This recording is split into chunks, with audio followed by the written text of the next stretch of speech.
What is up, YouTube? Welcome back to yet another video. For those of you who are new to the channel, last year I did a no laptop challenge and I used an iPad Pro for 90 days instead. And it went a lot better than I ever thought it would. And actually, to be quite honest, since then I've only used my iPad 11 Pro. Unless I've had to travel and do some heavy editing, then I'd bring a laptop with me. But I've just been carrying this guy around for my everyday carry as far as a tablet goes. Now, fast forward to a week ago, this guy showed up. This is the new 2020 iPad 11 Pro. It definitely looks familiar and feels the same as the iPad that we all enjoy and love to use everywhere we go. But there are definitely some improvements that make this 2020 iPad Pro even better than before. In all honesty, the iPad 11 Pro that I have been using still feels like it's ahead of the curve. This new iPad 11 Pro only raises that bar even higher. So today we're going to review the new 2020 iPad 11 Pro and see how it compares to the previous gen iPad and see what's improved since then. But before we get started, if you guys are new to the channel, please make sure you guys subscribe. And only if you guys do end up enjoying this video, please make sure you guys destroy that like button for me. I think it's safe to say one of the major things that held the iPad back from being a computer is a keyboard that actually worked and felt natural while using it. Well, it looks like Apple's been working really hard in that department and announced this new Magic Keyboard. It has a USB Type-C pass-through port, a backlit keyboard, a floating mount, and a trackpad. Now, unfortunately, it doesn't come out until May, and when it does, it will set you back $300 for the 11-inch model and $350 for the larger iPad Pro model. Now, I definitely will get my hands on one as soon as they're available to test it out and see exactly will this Magic Keyboard turn this iPad Pro into a computer. Now, for those of you guys that are wondering, yes, that new Magic Keyboard will be compatible with your first gen iPad 11 Pro.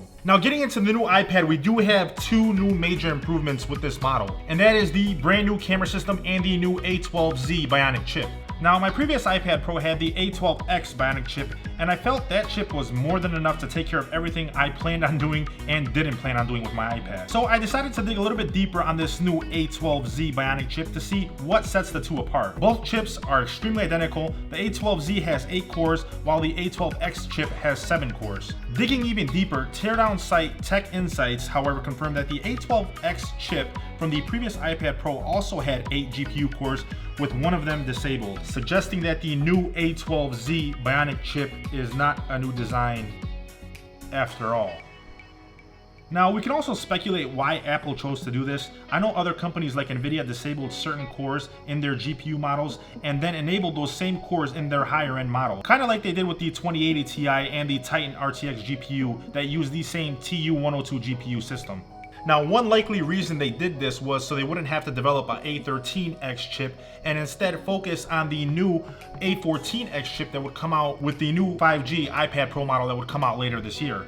Next up, comparing Geekbench scores, you do see a small difference between the two with that extra core enabled and with more RAM in this newer model. Overall, this thing is an absolute beast, and with the 120Hz display, this thing makes me not even want to pick up anything else around the house. Next up, we have the new camera system, and in the new camera system, you have a 12 megapixel sensor at f1.8 and a new 10 megapixel sensor at f2.4 ultra wide, which you guys already know that I love the ultra wide, but I'm not going to be that guy running around with an iPad Pro taking pictures.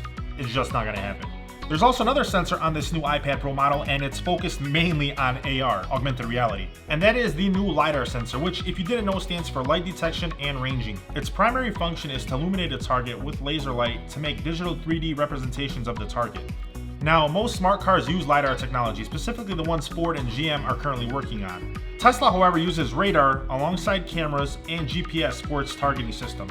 And I have to agree with Elon Musk on this one. It's just so much better than the LiDAR technology and much more accurate. So now you're probably thinking to yourself, well, what's that doing on an iPad Pro? Well, primarily for AR and recognizing surfaces in your room to help give you a better idea on maybe recognizing things or adding a new shelf and table in a certain spot without physically having to go and get one first. Now, I won't be using it that much, but for interior decorators and designers or people that are into real estate, this could definitely take your real estate game and interior design game to the next level. Aside from the new chip and the new camera system, you also get upgraded Wi-Fi 6 and a new microphone, which alongside battery life, Apple seems to be focusing on a lot as of late. It's still the same iPad that we all love, but now we get even more. With the most recent update, you now also get cursor support.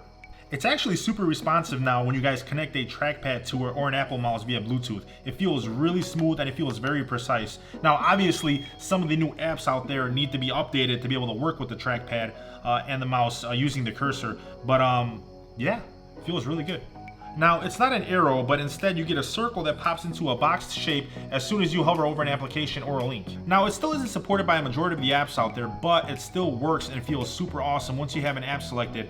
It's also much easier to navigate between those apps now that are nearby. Now, if you guys already have the iPad 11 Pro first gen model, I really don't see a need for you guys to go out and spend all this money and upgrade to the second gen iPad 11 Pro version. Now, if you guys don't have an iPad Pro, or you guys have one of the older models and you guys really can't wait for the newer iPad Pro model that come out later this year, I would definitely recommend this new iPad 11 Pro model for you guys. It'll definitely be a significant jump tech-wise and performance-wise from your older iPad models that you guys are probably using. So I will leave Amazon affiliate links down below in the description if you guys would like to purchase this iPad Pro and support the channel at the same time with no extra cost to you guys. I'm super excited, to be honest with you guys, with that new Magic Keyboard that's gonna be coming out here in May. We're gonna see how it is once it comes out. We're gonna compare it and see if you actually could use it with this iPad Pro model and completely eliminate having to carry a MacBook around with you everywhere you go. So definitely make sure you guys subscribe if you guys wanna see that. Even if you guys don't wanna see that and you guys are into anything tech and gaming related, please make sure you guys subscribe because I will be posting so many videos on this channel. I am a brand new channel and I appreciate all you guys supporting me. My channel has been growing super fast and I really can't thank you guys enough. Until then, I wanna thank you guys for watching. Smash that like button if you guys did enjoy the video. And yeah, I will see you guys in the next video. Peace.